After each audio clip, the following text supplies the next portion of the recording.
क्या आप जानते हैं कि जनरली हेल्थ इंश्योरेंस पॉलिसीज के अंदर ओपीडी एक्सपेंसेस नहीं मिलते हैं? क्या आपने कभी सोचा है क्यों नहीं मिलते हैं?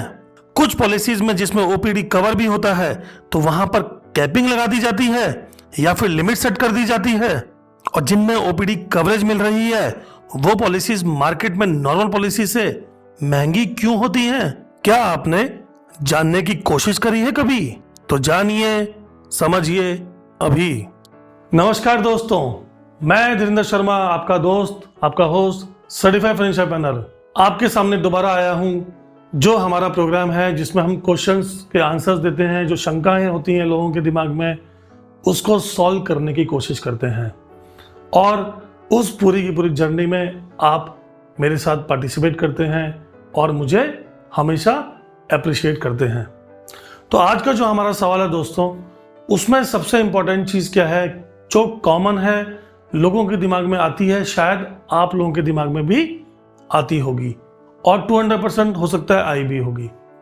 ओपीडी बेनिफिट्स, जिसको हम लोग आउट पेशेंट डिपार्टमेंट के जो भी खर्चे होते हैं किसी भी हॉस्पिटल के अंदर या फिर नर्सिंग होम के अंदर, उसके अंदर जो भी खर्चे होते हैं आपके, जिसमें आप डॉक्टर्स को सिर्फ दिखाने के लिए खर्चा करते हैं या फिर जो खर्चे आप बिना एडमिशन के हॉस्पिटल में एडमिट हुए बिना करते हैं, चाहे आपकी फिजियोथेरेपी हो, चाहे आपका डॉक्टर्स के विजिट के एक्सपेंसेस हो, चाहे आपके डायग्नोस्टिक टेस्ट वगैरह हो, अगर आप हॉस्पिटल में एडमिट नहीं हो रहे हैं तो वो आपको खर्च करने अपनी जेब से पड़ते हैं।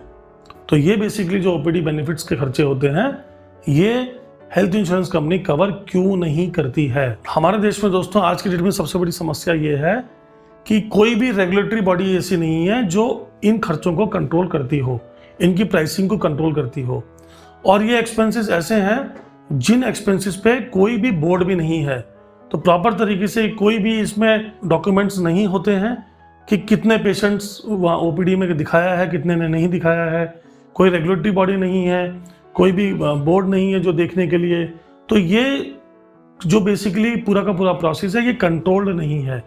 कंट्रोल ना होने की वजह से क्या होता है कि जब भी हम कभी भी किसी हॉस्पिटल में या कहीं पर भी दिखाने जाते हैं, क्योंकि वो रिकॉर्डेड नहीं है तो पता ही नहीं है कि कितने लोग उसमें दिखाने के लिए जा रहे हैं। यानी कंपनी जब भी कोई पॉलिसी बनाती है तो उस पूरी की पूरी प्राइसिंग को, पूरी की पूरे खर्चे को, कितने लोग बीमार पड़ रहे हैं, कितने लोग जाते हैं, कितने लोग दिखाते हैं, उन सब का पूरा डेटा नहीं है। तो उस डेटा ना होने की वजह से कंपनीज उसको कंट्रोल नहीं कर पा रही है और प्राइसिंग ढंग से निकाल नहीं पा रही है कि कितनी प्राइसिंग होगी। तो अब आते हैं सेकंड पॉइंट की, मान लीजिए कंपनीज पूरा का पूरा एक एजम्पशन पे पॉलिसी बनाती भी है, तो वहां पर समस्या क्या है, क्योंकि ओपीडी जो है दोस्तों वो बहुत ज़्यादा खर्चे होते हैं उसमें। मतलब हर आदमी सर्दी जुकाम, नॉर्मल बुखार, खांसी जुकाम, छोटी मोटी चोट लगना, सब जगह हॉस्पिटल में दिखाने जाते हैं, डॉक्टर के पास जाते हैं। समस्या वहाँ पे क्या है कि वो जो खर्चे अगर काउंट करते हो आप, तो वो खर्चे कंपनीज डेफिनेटली अपनी जेब से तो भरेंगे नहीं, क्योंकि इंश्योरेंस का सबसे बड़ा फंडा क्या है कि आप लोगों से ही पैसा इकट्ठा करना है और उन लोगों को देना है जिनको पैसों की बहुत ज़्यादा ज़रूरत है।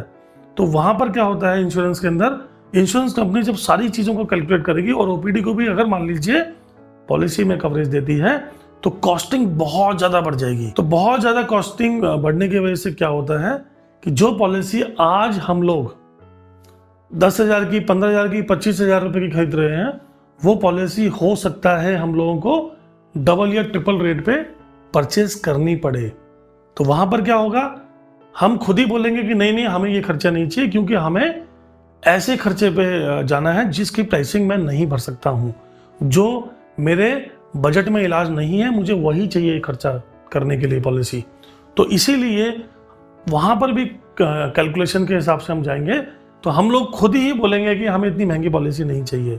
तो इंश्योरेंस कंपनी ऐसी पॉलिसी को निकाल भी देगी तो कंपनी उसको बेच नहीं पाएगी और आप और हम उस पॉलिसी को हो सकता है परचेज ना कर पाए। तो इसलिए OPD benefits maximum companies cover नहीं करती हैं अपनी हेल्थ इंश्योरेंस पॉलिसीज के अंदर। अब यहाँ पर दूसरी सबसे इंपॉर्टेंट चीज आती है कि बहुत सारी पॉलिसीज मार्केट में ऐसी हैं जिसमें ओपीडी कवरेज मिलता है, लेकिन मैक्सिमम कंपनीज ने उसमें कैपिंग लगा रखी है। यानी कंपनीज को पता है, क्योंकि डेटा पूरा नहीं है, प्राइसिंग का पता नहीं है कितना प्राइसिंग होना चाहिए एक्चुअल में खर्चे के हिसाब से, तो कंपनीज ने कैपिंग लगा दी है पॉलिसी, यानी मार्केट में लॉन्च कर दी है क्योंकि लोगों की डिमांड थी, लेकिन कैपिंग लगा दी है कि हम इस पॉलिसी में 5,000 रुपये या 10,000 रुपये या 15,000 रुपये से ऊपर ओपीडी का बेनिफिट नहीं देंगे। तो उसको अलग अलग रूपों में कंपनी ने नाम देकर पॉलिसी के अंदर जोड़ रखा है वो फीचर जिसका आप बेनिफिट एज ए ओपीडी ले सकते हैं। लेकिन अगेन दोस्तों, वो पॉलिसी थोड़ी सी महंगी होती है as compare to normal policy जिसमें ओपीडी बेनिफिट नहीं मिलता है। तो यानी आप वहां पर सिलेक्ट कर सकते हो, अगर आपको ओपीडी बेनिफिट चाहिए तो यू हैव टू पे extra premium for the same. तो यहां पर सिंपल सा फंडा क्या है कि मार्केट में पॉलिसीज कुछ ऐसी हैं, लेकिन वहां पर कंपनी ने कैपिंग लगा रखी है। अब आते हैं दोस्तों कि कंपनीज ने कैपिंग क्यों लगा रखी है। तो सिंपल सा फंडा कि वही अगेन होता है, कैपिंग्स लगाना उनकी मजबूरी है क्योंकि पॉलिसीज पे प्राइसिंग ढंग से वो लोग कैलकुलेट नहीं कर पा रहे हैं इस टाइम पर। और सबसे बड़ा नुकसान क्या है दोस्तों, क्योंकि रेगुलेटरी बॉडी नहीं है प्रॉपर तरीके से, डेटा नहीं है प्रॉपर तरीके से, तो फ्रॉड होने की संभावना बहुत ज़्यादा बढ़ जाती है। यानी चांसेस हैं कि कुछ असामाजिक तत्व मार्केट के अंदर ऐसे बैठे हुए हैं, चाहे वो कोई भी आदमी हो, किसी भी प्रोफेशन में हो, चाहे कोई भी लोग हो, कुछ हर जगह सामाजिक तत्व होते हैं जो गलत प्रैक्टिसेस करते हैं, गलत काम करते हैं। तो शायद वो भी एक रीज़न होता है कि वहाँ पे गलत होने की संभावना बहुत ज़्यादा है, क्योंकि कंट्रोल नहीं है तो ऑटोमेटिकली क्लेम बहुत ज़्यादा बढ़ जाएगा और जिसके कारण पॉलिसीज और ज़्यादा महंगी हो जाएंगी। तो उससे क्या नुकसान होगा, प्राइस किसको भरना है दोस्तों, मुझे और आप लोगों को। तो नॉर्मली जब आपको प्राइस भरना है, मुझे ही भरना है, और इतनी महंगी चीज़ मैं क्यों खरीदूंगा जिसका फ़ायदा मैं ले ही नहीं पा रहा।